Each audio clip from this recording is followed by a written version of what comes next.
Tere! Mina olen Raido. Mina olen Mait. Mina olen ettevõttest nimega Ait Nord. Mina olen Mait Koverekist. Ja täna me räägime üsna põhjalikult soojuspumpadest laiemalt.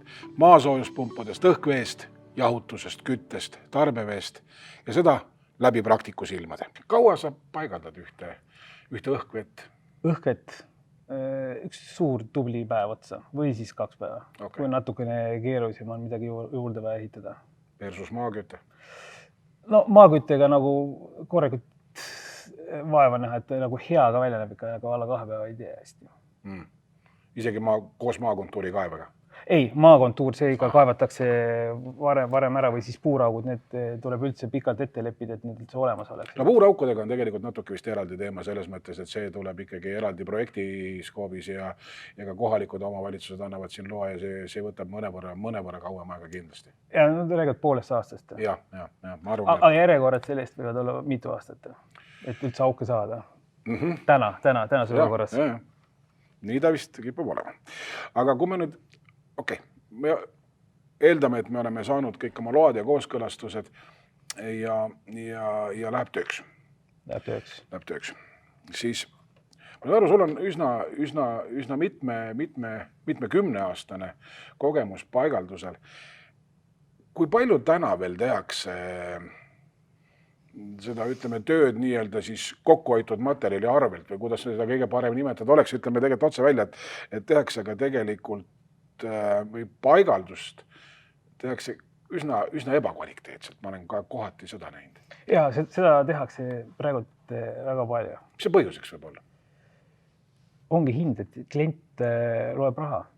Eks vist, kui me vaatame kogu üldist hinnatõusu, mis on olnud selles sektoris, ma usun, et tegelikult ka meie, eks siis tegelikult nagu kütte või siis laiemalt torutööde sektoris on ka need hinnad tõusnud ju tegelikult ka üsna drastiliselt viimase paari aastaga.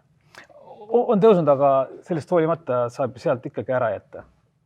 Kas see on pigem olnud niisugune süvenev, et nüüd viimastel aegadel tegema või on see olnud niisugune kogu selle ajalt? Ei ole süvenev, see on nagu turumüüjad, et hooaja kaup, et kui on vaja, siis tekib pakkumine ja paigaldatakse ja paigaldavad vennad, kes nagu asjast nagu midagi ei tea, et seda hullumaja on väga palju pidanud ümber tegema. Okay.